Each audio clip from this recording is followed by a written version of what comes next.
a apresentação do Sr. Décio Iandoli Júnior, que aborda o tema do automatismo celular ao amor incondicional.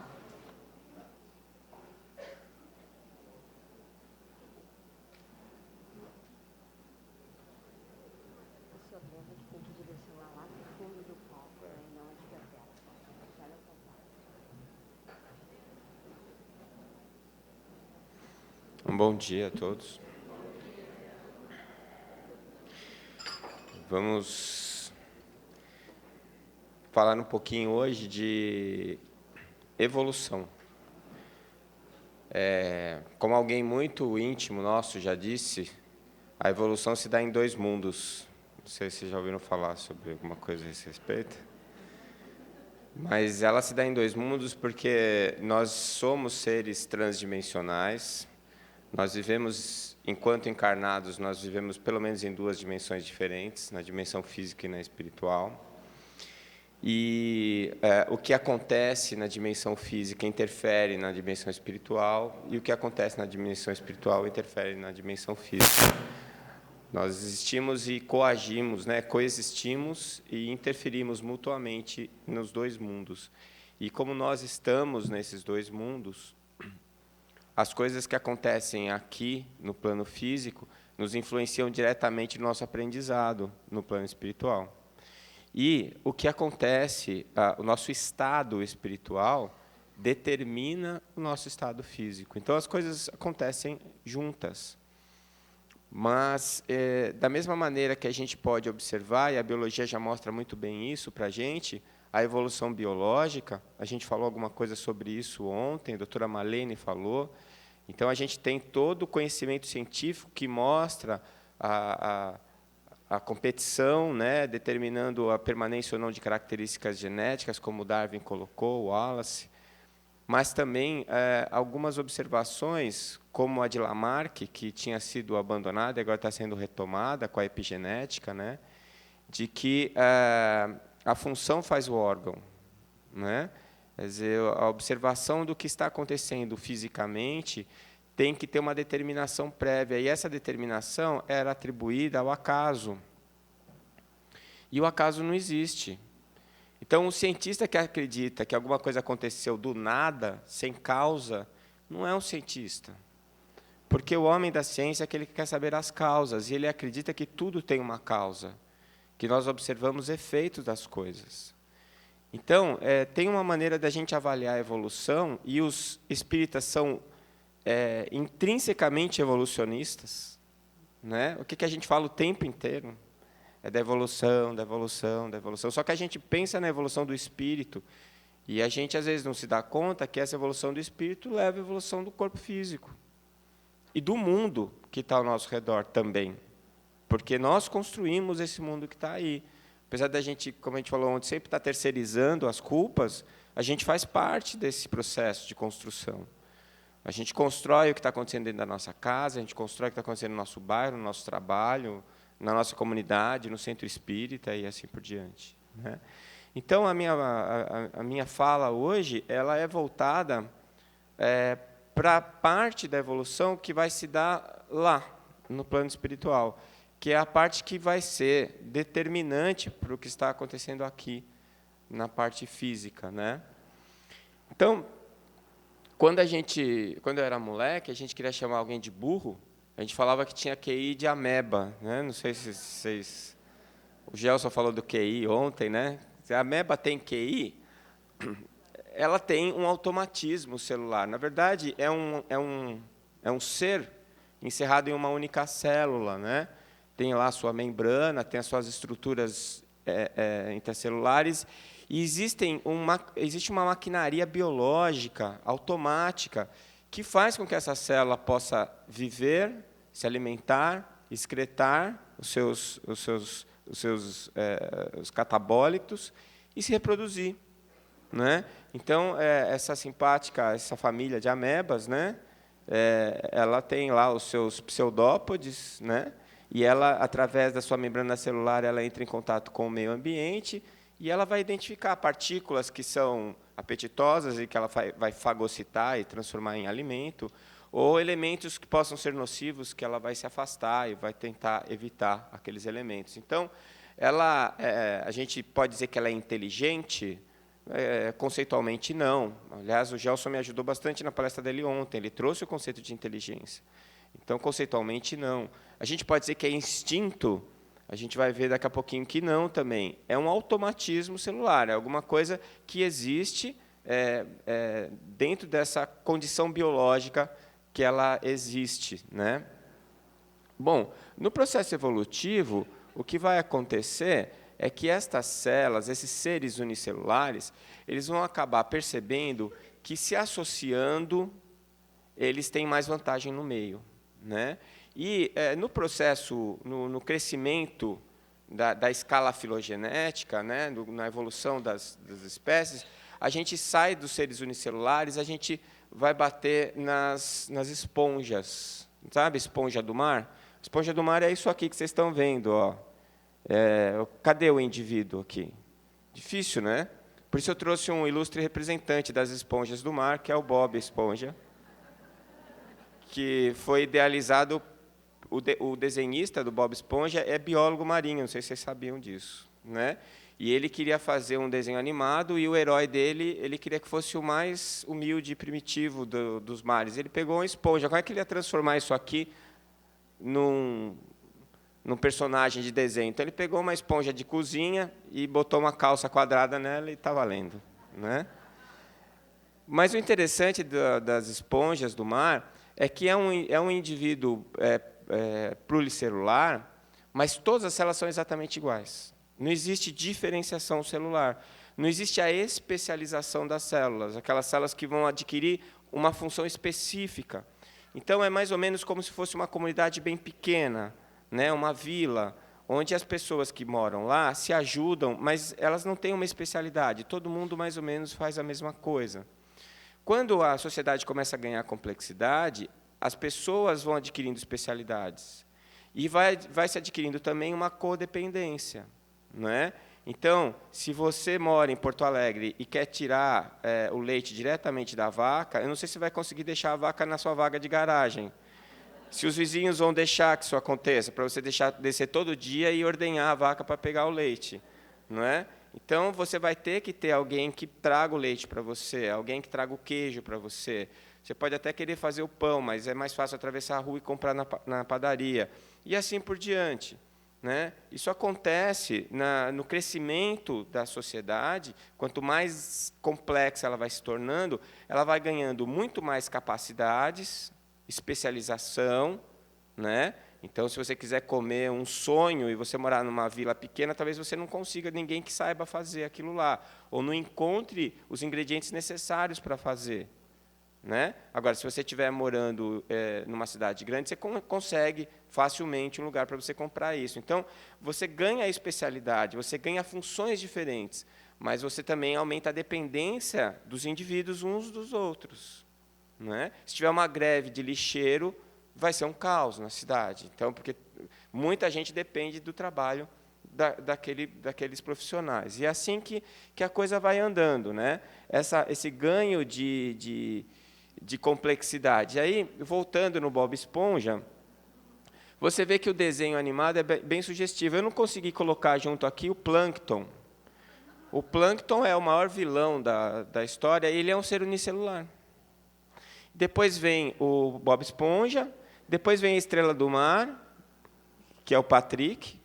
E eu não sei se vocês assistem o desenho, ou assistiram, né? Ele é ingênuo, o Bob Esponja é ingênuo e puro. O Patrick, ele também é ingênuo, é meio burrinho, mas ele não é muito puro, não. Às vezes, se ele precisar sacanear o Bob Esponja, ele sacaneia, né? Ele é amigo peronomútil, né? E aí depois vem um molusco, né? O Lula Molusco, já mal-humorado, já entra em contato com algumas realidades, é mais inteligente, mas bem mais infeliz. E aí depois tinha que vir os mamíferos. Como é que ele vai colocar um mamífero na fenda do biquíni? Fenda do biquíni é o lugar, né? Aí ele não teve dúvida, colocou um esquilo dentro de uma roupa de astronauta e está lá, que é a Sandy, que é a mais esperta e inteligente. Então, ele representou toda a escala evolutiva, né? Ou boa parte dessa escala evolutiva, trazendo até algumas reflexões, se você for parar para pensar bem, bem interessantes com relação ao comportamento desses personagens, né? Que a gente falou ontem do 0 de potencialidade, o 100 de potencialidade, 0 de desenvolvimento, que seria até o plâncton que vem antes, que é o mal, mas é um mal tão ingênuo que ele não faz mal para ninguém, né? Até o mamífero esperto, inteligente, que sabe resolver todos os problemas e vive dentro de uma casa tecnológica no fundo do mar. Então, essa evolução da nossa inteligência, né, ela pode ser observada no nosso dia a dia. E, se você pegar o animal já como mamífero, por exemplo, essas células se especializaram, elas ganharam um grau de refinamento muito grande. Então, eu trouxe como exemplo aqui as células do músculo esquelético, que são células altamente especializadas, com a capacidade de gerar tensão, de gerar força, e que fazem com que a gente possa se movimentar, que a gente possa ficar em pé, vencer a gravidade e uma série de outras funções.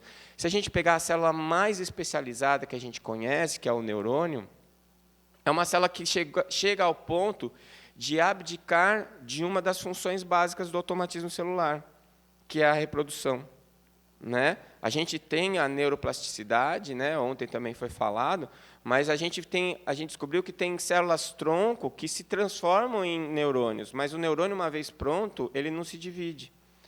Então, ela abre mão disso. O neurônio é uma célula tão especializada que ela só consegue comer glicose, ela não come mais nada, ela não consegue usar gordura, não consegue usar proteína. Então, se faltar glicose, seu cérebro para de funcionar, você desmaia. Né? Então, é uma célula de altíssimo grau de especialização. E isso é produto de uma organização, né, inteligente que dá ordem para a célula para que ela tome determinado caminho. O André Luiz define célula, aliás, a definição de célula do André Luiz é a melhor que tem em toda a biologia, né? Animáculos infinitesimais domesticados. É exatamente isso que as células são. Elas cumprem ordens, né? Elas fazem aquilo que a consciência que as domina determina que elas façam, né? Então, essas são as células, é o automatismo celular. Mesmo a célula que está formando o meu corpo, eu já li vários números, mas assim no Guyton estava lá 75 trilhões de células que formam esse condomínio que somos nós, encarnados, né?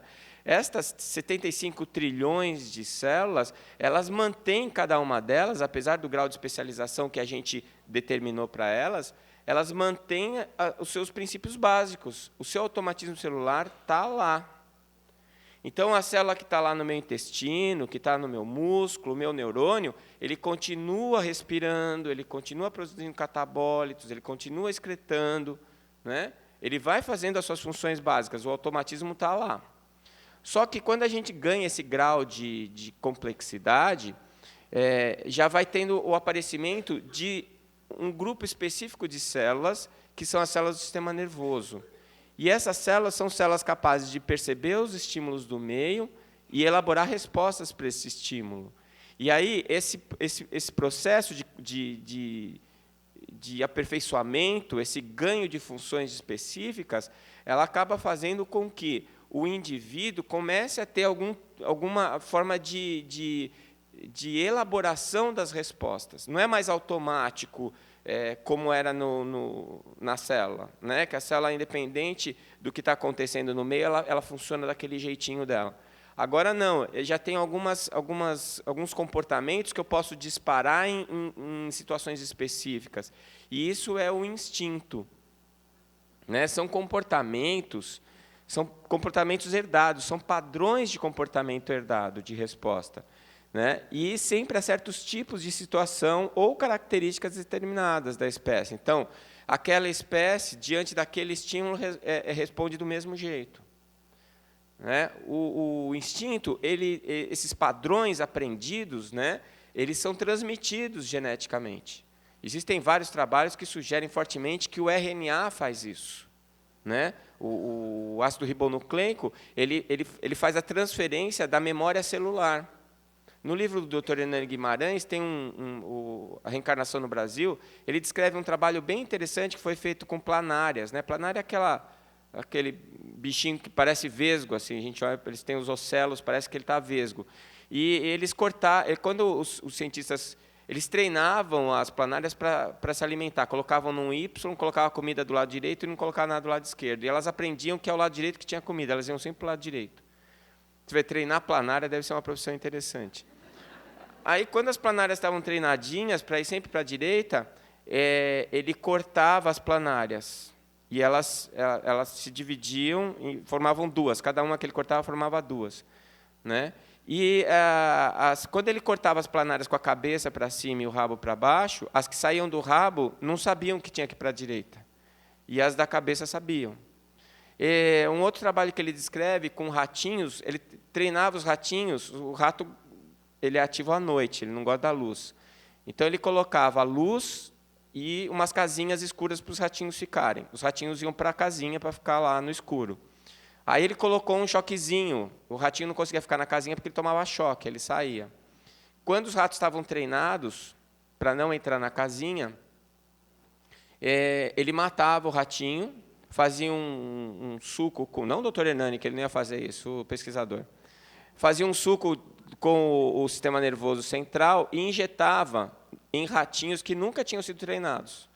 E aqueles ratinhos que não tinham sido treinados passavam a se comportar como os ratinhos que tinham sido treinados. Eles tinham medo de entrar na casinha. Quando colocava uma enzima, uma RNase, que destruía o RNA, antes de injetar nos ratinhos novos, eles não adquiriam comportamento. Então, é uma pesquisa bastante interessante que fala da herança, do comportamento transmitida celularmente, geneticamente, né? E tem a ver com esse padrão de comportamento automático. Então, o instinto ele é basicamente um padrão de comportamento responsável pela autopreservação, né? Quem é que está lutando pela vida aqui? O gamo ou a chita? Os dois, né? Os dois. Aliás, eu estava assistindo outro dia no canal educativo, como a vida da chita é dura. Como é dura, né? Ela gasta muita energia, se ela demora muito para pegar a presa, quando ela pega a presa, ela está exausta, ela não consegue comer, ela precisa esperar. As hienas sabem disso e ficam na cola da chita. Quando a chita pega uma presa, elas vão lá e tomam a presa da chita, porque a chita não consegue reagir, né? E como ela precisa comer muito, você vê que ela é bem magrinha, né? Então, a vida dela não é fácil, né? Não é fácil. Então, mas você tem aqui dois comportamentos automáticos de sobrevivência. Agora, tem uma coisa que nunca ninguém parou para pensar, eu como gastroenterologista tenho um interesse direto. Não existe zebra com úlcera.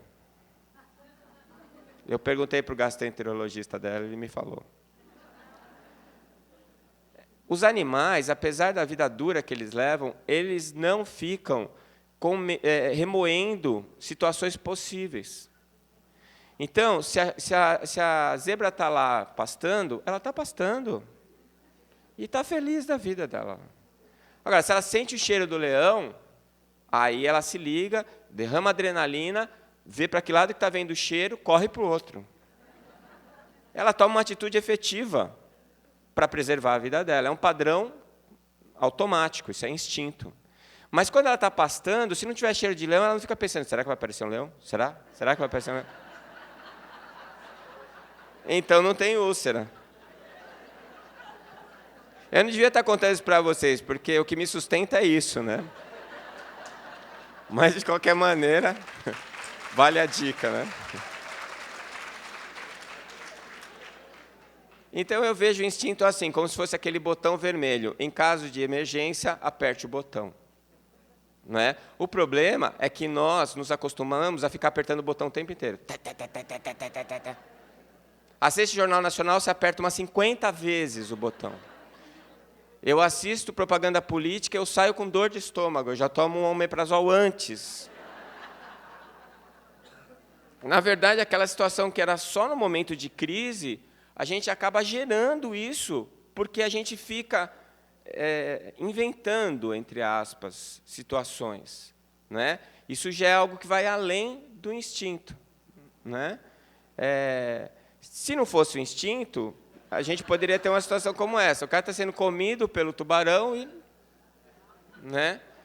o Darwin mostrou isso para a gente. Se um dia nasceu um coelho que não tinha medo da puma, ele não deixou descendentes.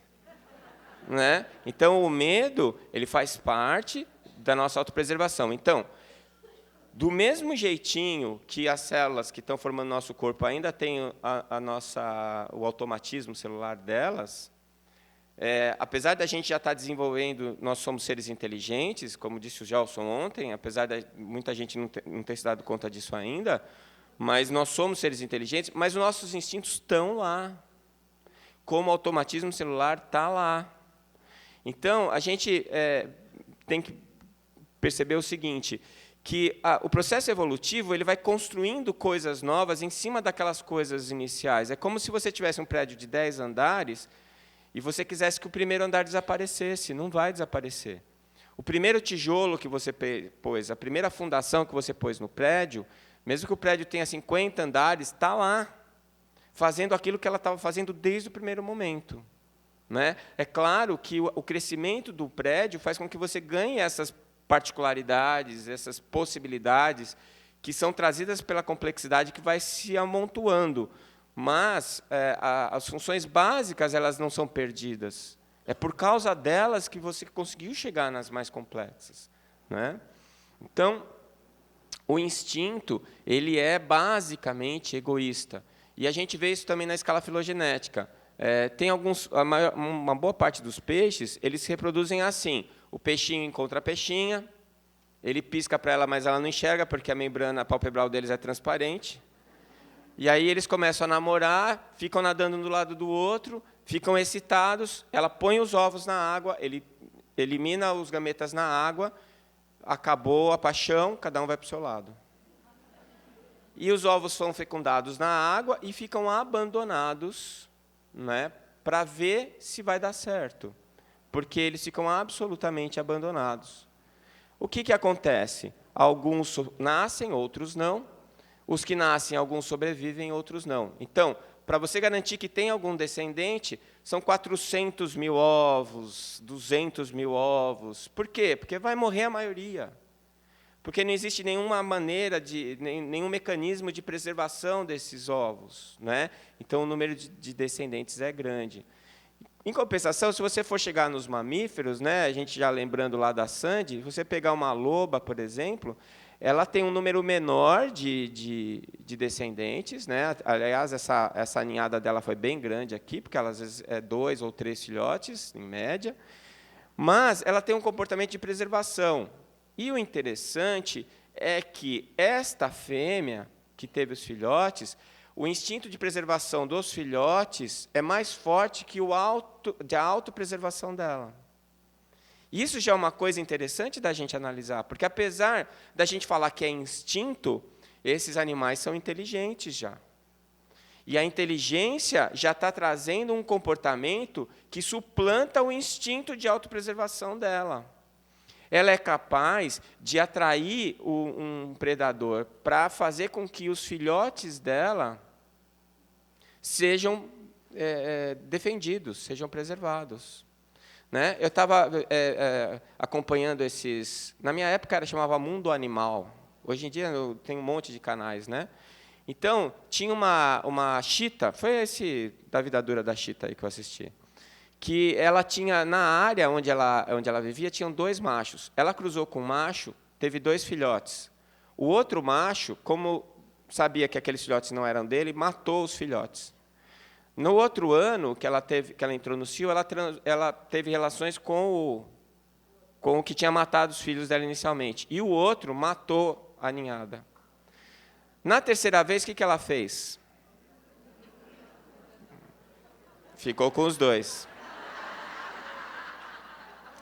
E aí ela teve um filhote, mas nenhum dos 2 atacou o filhote dela. Mas aí o que aconteceu? Num belo dia ela tinha que sair para caçar, o filhote dela estava lá, e ela pegou uma toca, um buraco, e guardou o filhote lá para ela poder ir caçar. Tinha uma piton. Quando ela voltou, a piton tinha matado o filhote e engolido o filhote. Ela mordeu a piton, mordeu, atacou a piton fugiu e entrou na água. Ela ficou postada na frente da toca da piton. durante 24 horas. A hora que a piton deu mole, ela foi lá, atacou de novo a piton, até que a piton vomitou o filhote. Ela lambeu, lavou o filhote, ficou 12 horas do lado do filhote, até perceber que o filhote não estava morto mesmo. E aí ela chorava todos os dias. O biólogo que acompanhava essa chita, ele acompanhou ela por 17 anos, a vida inteira dela, desde que ela nasceu. Ele contou a história da vida dela. Isso daí é instinto? Tem o instinto de preservação, tem o instinto de preservação da espécie, mas ela já está demonstrando alguns rudimentos de amor. Se a gente for pegar os nossos irmãos primatas, que, na minha opinião, são esses espíritos que estão em processo de hominização, né? Eles estão bem próximos da gente, então, eles já demonstram uma série de características que são eminentemente humanas, né? Porque eles já estão trazendo todo esse cabedal de informações e de comportamentos aprendidos, instintivos, e já trazendo algumas novidades que são provocadas pela inteligência. Então, a definição de inteligência, o Gelson trouxe ontem, a mesma que eu tenho, pode ser definida como a capacidade mental de raciocinar, planejar, resolver problemas, abstrair ideias, compreender ideias, linguagens, de aprender. Então, é uma nova capacidade que a gente agregou. Então, o automatismo celular, o instinto, a inteligência. Já com um aparelho neural suficientemente desenvolvido para a gente expressar essa inteligência, essa nossa capacidade de analisar, de raciocinar, de aprender, que vai ser expressa biologicamente através do nosso sistema nervoso central. E o raciocínio, né, que é interrompido nos animais. Eu não sei se vocês têm cachorro em casa. Não tem aquele momento que ele fica naquele estado contemplativo, assim? E você fica pensando assim, o que será que ele está pensando? Ele não está pensando em nada. Às vezes dá vontade disso, né? A gente estava conversando ontem sobre meditação, né? Vamos esvaziar a cabeça e não pensar em nada. Que paraíso! Eu vou entrar no grupo de meditação assim que eu chegar em Campo Grande, isso é a primeira coisa que eu vou fazer, para ver se eu consigo parar de pensar por alguns segundos, né? A minha mente é meio agitada. Então, o cachorro, ele pensa, depois ele para de pensar, ele pensa, depois ele para de pensar. Então, isso traz alguma dificuldade de encadear ideias mais complexas, né? O ser humano, o ser hominal, ele já tem raciocínio contínuo. E o que a gente não consegue fazer com isso, né? Quem sabe usar isso, né? Porque às vezes você pode ter um negócio e não usar. Mas se você tem e usa, a gente sabe que a gente consegue abstrair coisas complexas, a gente consegue... Por quê? Porque a gente está pensando o tempo inteiro, a gente não interrompe o raciocínio, é mais fácil da gente encadear ideias, né? Apesar que os animais encadeiam ideias, sim, né? Quem tem bicho em casa sabe disso. Então, a inteligência, ela não anula o instinto, mas ela subjuga, hierarquiza, como aconteceu com o automatismo celular. Então, a gente pode observar alguns comportamentos que são bem típicos nos animais e que a gente repete, mas a gente repete porque está lá. E, além disso, a gente ainda tem outros tipos de comportamento que são desenvolvidos pela nossa inteligência, pela maneira da gente fazer as coisas, né? Então, por exemplo, se você tem um chefe bem chato e o chefe te fala alguma bobagem, te agride, ou te faz alguma coisa bem desagradável, o que é que você faz? Pula no pescoço dele? Não, porque senão você vai ser mandado embora, você tem que sustentar a sua casa, você tem conta para pagar. Você sai dali, faz um sorriso amarelo, sai dali, vai, procura outro emprego. A hora que você conseguir o outro emprego, você vai lá e esgana ele. Então, você hierarquizou o seu instinto de autopreservação, de querer pular em cima do cara, agredir ele, né? A gente tem um instinto de preservação também com a comida, a gente quer comer, né? Quando tem alguma coisa gostosa, quando põe batata frita lá em casa, só uma vez de 15 em 15 dias, né? Que a gente vive num regime ditatorial alimentar lá, para ninguém ficar obeso. Então, quando tem batata frita e coloca na mesa, eu tenho 3 filhos, fica todo mundo olhando para o prato da batata frita. Outro prato desse só daqui 15 dias. O que é que o instinto faz? Eles brigam para ver quem vai pegar. Conta o número de batatas para saber quem é que vai comer. É instinto, né? Eu falo para eles, meninos, Que comportamento horrível. Dá aqui o prato. Né? Porque quem manda lá, por enquanto, sou eu.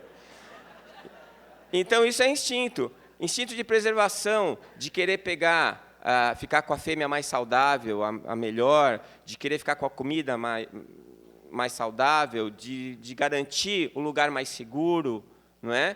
É instinto. Eu não vou ofender ninguém aqui, mas por que as mulheres, a princípio, gostam dos homens mais fortes? Porque é onde está o macho que vai proteger a prole dela.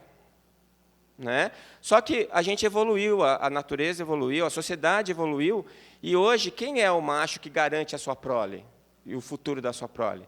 É o bombadão? É o cara bombadão, aqui no bolso.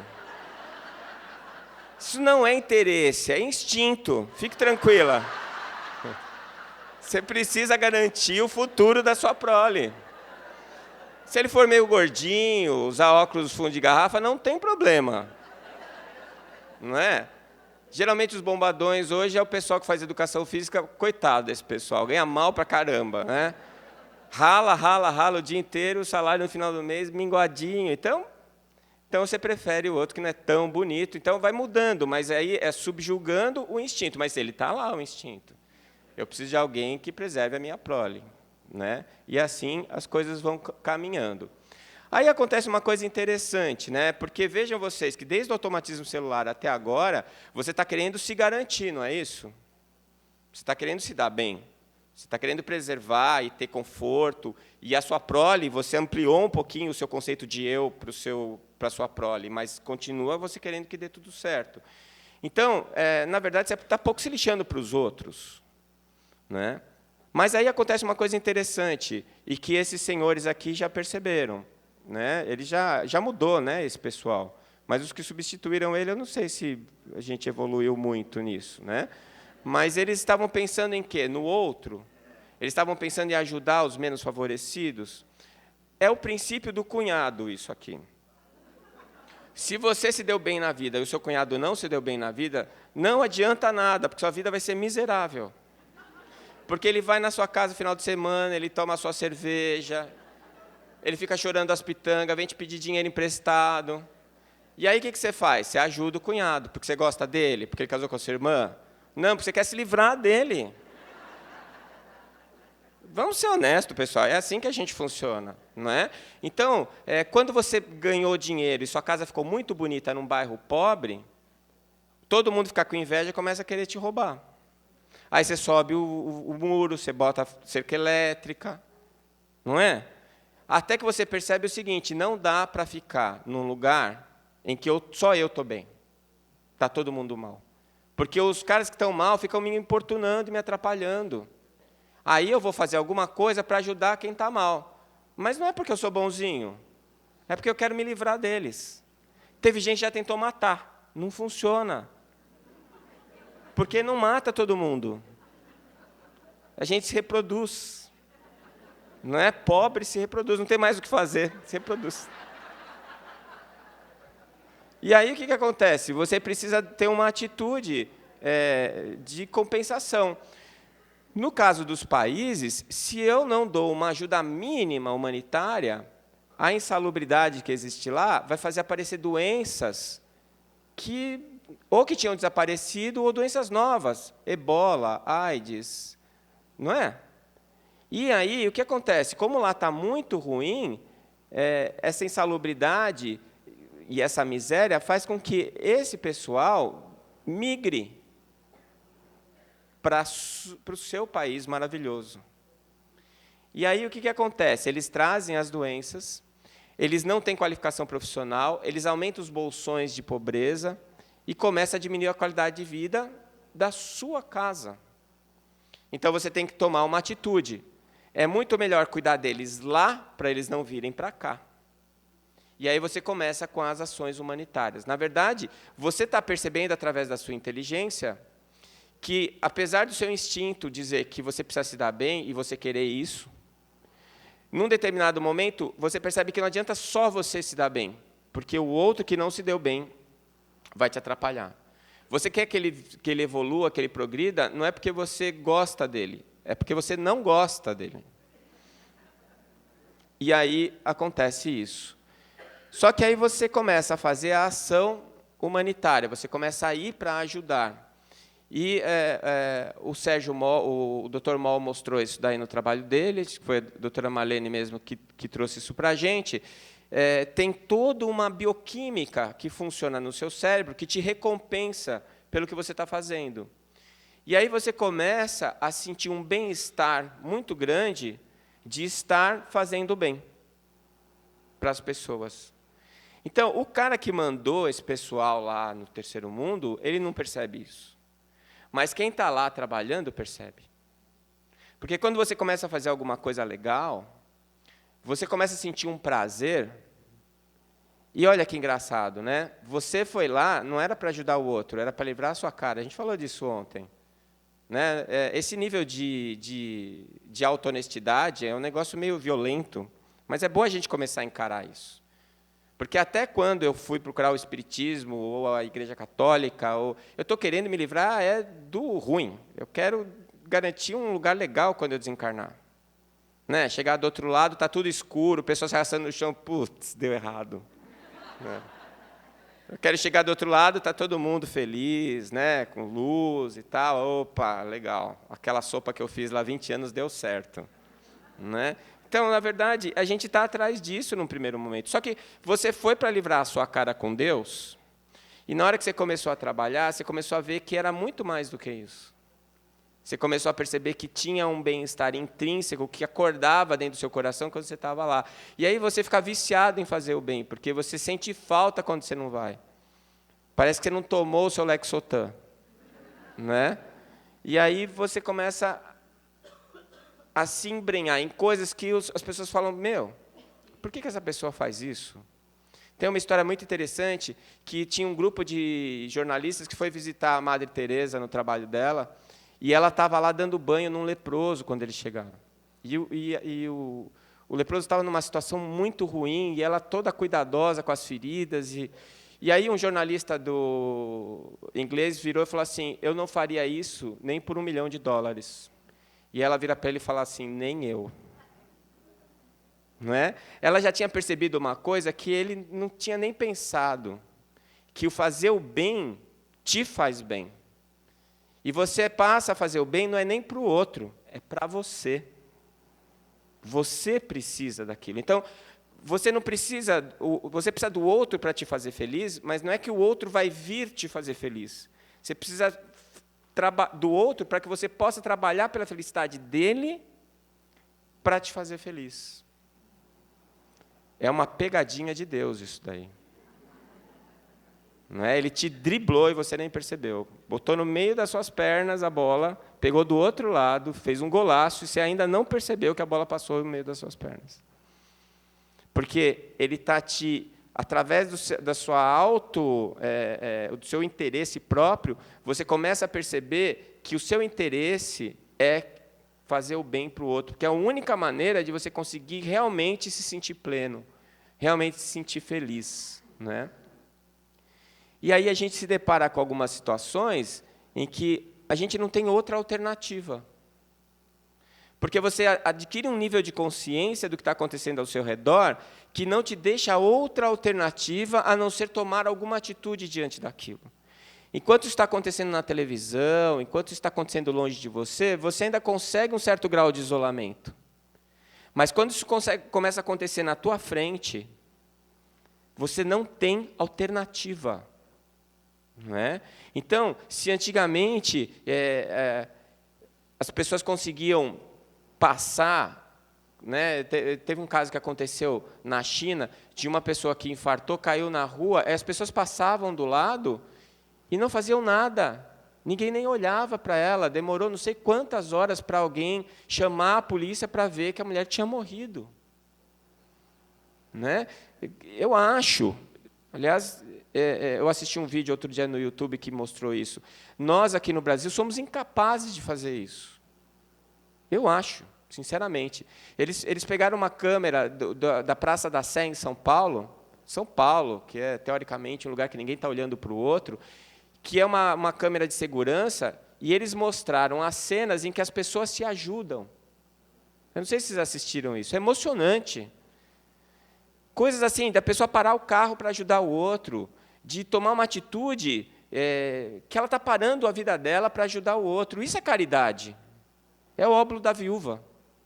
Eu estou parando a minha vida por causa da vida do outro. E por que eu faço isso?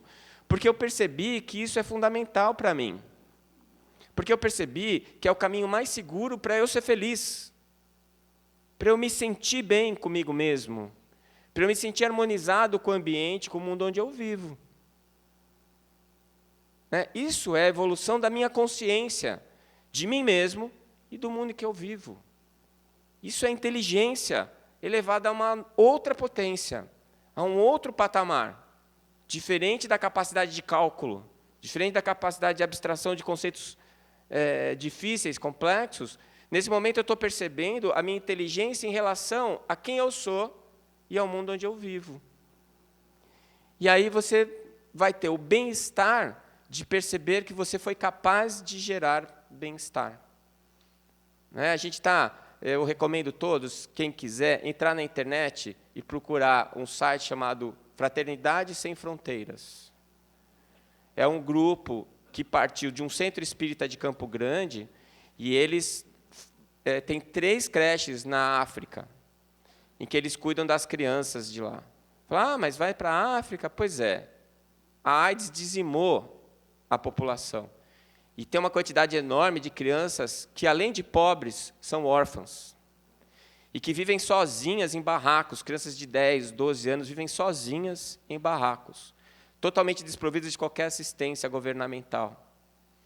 E aí o Wagner foi lá, viu essa situação, juntou um grupo de amigos e fizeram uma creche numa aldeia. Agora já são 3 aldeias, são mais de 600 crianças que são atendidas. É isso, o Wagner virou um viciado em ajudar. Ele não consegue não ir. E ele vai contaminando as pessoas que estão ao redor dele com isso daí. Você pode adotar a criança, você tem a foto da criança, quem ela é, quantos anos ela tem, e você adota essa criança, você dá R$50 por mês, com R$50 por mês, ele dá 2 refeições e um lugar para essa criança dormir. Além disso, ele contratou professora, ele alfabetiza essas crianças, elas têm atividade, elas saíram da miséria absoluta. Isso é a inteligência elevada a uma outra potência. E o que o Wagner quer? Que todo mundo fala, nossa, como esse cara é legal. Não tem uma foto dele, não tem nada. Ele é um cara enorme de espírito, porque ele tem o meu tamanho, é um cara super simples, anda sempre na boa, com um sorriso no rosto de quem está muito feliz. É uma drogadição do amor. Ele é um dependente de ajudar os outros. Essa situação é a situação em que você já não precisa do reconhecimento do outro. Se você não precisa do reconhecimento do outro, você está livre. E aquilo que você dedica ao outro não exige condição, é incondicional. Chegamos lá. Esse é o tal do amor incondicional, em que eu vou ser feliz, principalmente porque eu não preciso esperar nada do outro. Eu vou ajudar o outro porque ajudar o outro me faz bem. Se o outro não ligou, não percebeu, tanto faz. Aliás, num determinado momento, o reconhecimento do outro te atrapalha, te incomoda, porque não é isso que você quer. Você quer a chance de ajudar ele, só, mais nada. Porque é isso que te faz feliz, isso que te traz o bem-estar. Então, no final, a gente descobre que fazer o bem faz bem para a gente antes de fazer o bem para o outro. É a pegadinha de Deus, o egoísmo te leva ao altruísmo. Porque você sempre esteve atrás de se dar bem. Você sempre esteve atrás de se sentir bem. E isso te levou ao amor incondicional. Eu só me sinto bem quando eu amo o outro sem esperar nada em troca dele.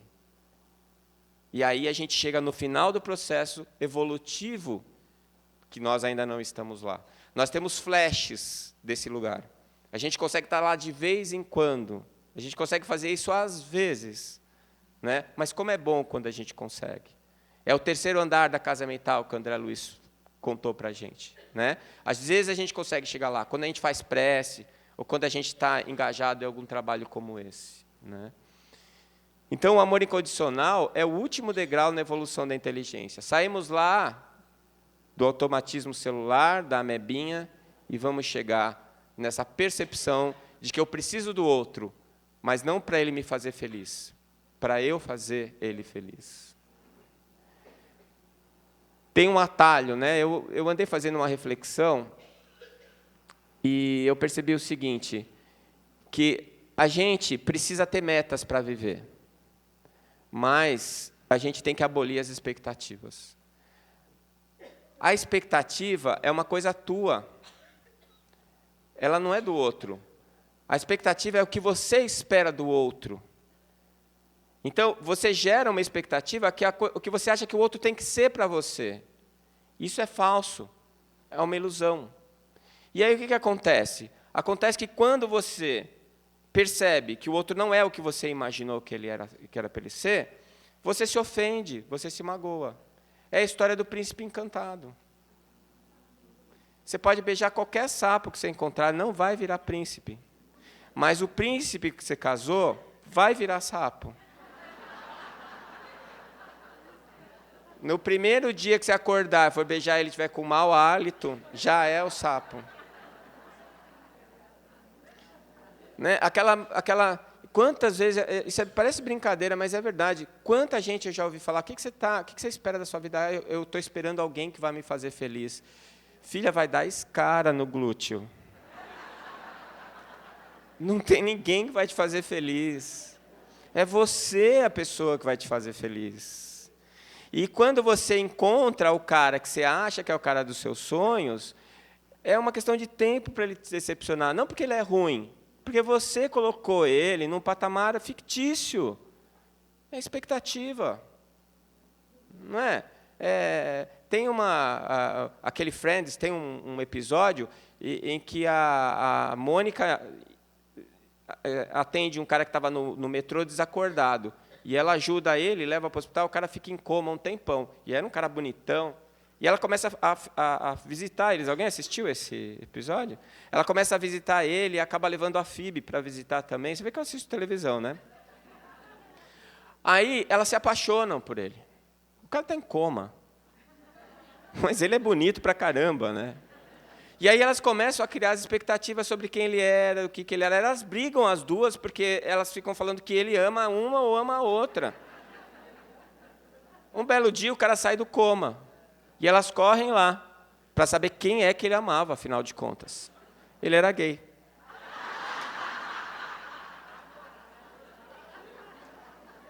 Quantas vezes a gente faz isso na nossa vida? Não é? Aquele emprego, aquele amigo. Não, quando eu comprar aquele carro, quando eu tiver a minha casa. Isso é expectativa. E a expectativa, ela é uma ilusão que gera frustração. A frustração leva à decepção, isso dá raiva. Porque como é que esse cara não é aquilo? Ele me enganou. Não, foi você que se enganou. Foi você que se enganou. Eu estou falando sempre como sendo a mulher, porque as mulheres são mais românticas. Elas têm mais essa coisa da idealização. Né? O homem não tem essa parte do cérebro que faz essa... Ele é bem mais objetivo, nós nos livramos disso. Né? A evolução trouxe essa característica. Ou então está faltando, né? Nós vamos chegar lá, não sei. O Y, dizem que o Y é o X sem uma perna, né? A perna vai crescer um dia, vamos lá. Então, isso provoca mágoa, né? E nos faz infelizes. Então, o problema é viver com expectativa. Esse é um desafio. Faz uma lista dos seus problemas, só os básicos. Eu já fiz isso daí. O que é que me trazia... O que me incomodava? As coisas que me deixavam mais chateado, mais triste, mais preocupado, as coisas que ocupavam a minha mente. Tudo expectativa. 100% no meu caso. Eram coisas que eu esperava de pessoas ou situações que eu absolutamente não controlo. Não adianta eu esperar que a minha vida dependa do que está acontecendo fora do meu campo de ação. E qual é o meu campo de ação? Eu mesmo. Acabou. Mais nada. É simples assim. Então, eu estou planejando o futuro, não sei o quê, bibibi. Acontece alguma coisa, eu morro, acabou. Não é? Tantas coisas que a gente considera tão seguras, tão verdadeiras, tão sólidas, e que mudam de um dia para o outro. Né? Eu fui funcionário público tanto tempo e falava assim, tem que ter um emprego público por causa da sua aposentadoria. Eu era infeliz no meu emprego público, cheguei à conclusão que se eu chegasse no final da minha carreira e precisasse daqueles R$2.000 da aposentadoria do emprego público, tinha sido tão desgraçada a minha vida que ia fazer pouca diferença a aposentadoria. Eu preferi viver melhor, trabalhando onde eu gosto, do jeito que eu gosto, e em vez de ficar pensando no que vai acontecer daqui 50 anos, que eu não sei se eu vou chegar lá. Expectativa para tudo. Então, transforma a expectativa em meta. Olha, é difícil, quase impossível. Mas, pelo menos, você tomar ciência do que é expectativa, já facilita, porque você não vai se frustrar tanto assim. Não é? Porque, quando vem a frustração, o que acaba acontecendo é que você vai precisar do perdão. Lembra? A gente falou ontem. O único antídoto para a culpa é o perdão. Então, se eu me sinto culpado, ou se eu acho que o outro é culpado, eu vou ter que desenvolver o perdão. Então, o Chico falou isso, né? O perdão é necessário para quem não sabe amar. E é verdade. Porque se eu amo incondicionalmente, eu não espero nada de volta, eu não tenho expectativa, eu não me frustro, não preciso usar o antídoto. Eu simplesmente amo. Não é? Então, quando você chegar lá, por isso que eu falo, né, do Deus antropomórfico. Deus vai te perdoar. Não vai te perdoar, porque Ele não te acusa. Ele não fica chateado com você. Ele sabe quem você é. Ele sabe que você vai pisar na bola. Ele sabe disso. É igual você com o teu filho. Quantas e quantas vezes teu filho faz coisas erradas, você vai lá e limpa.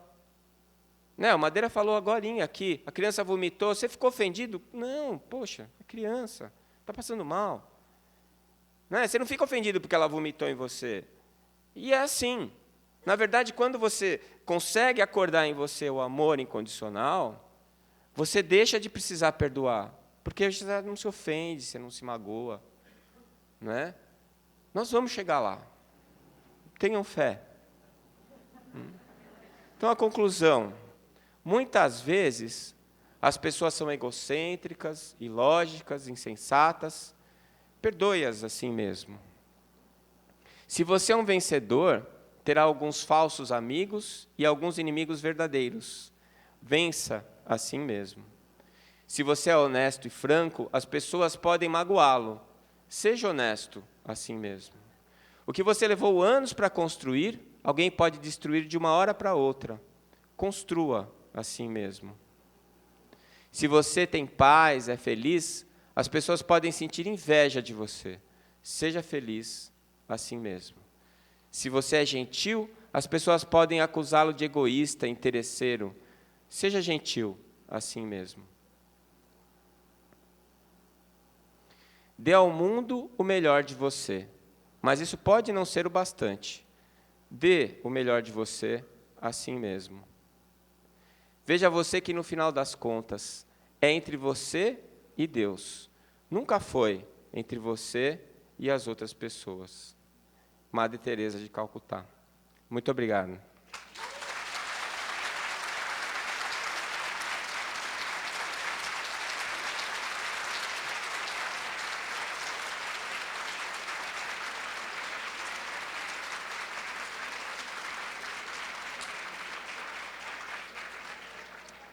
Nós agradecemos a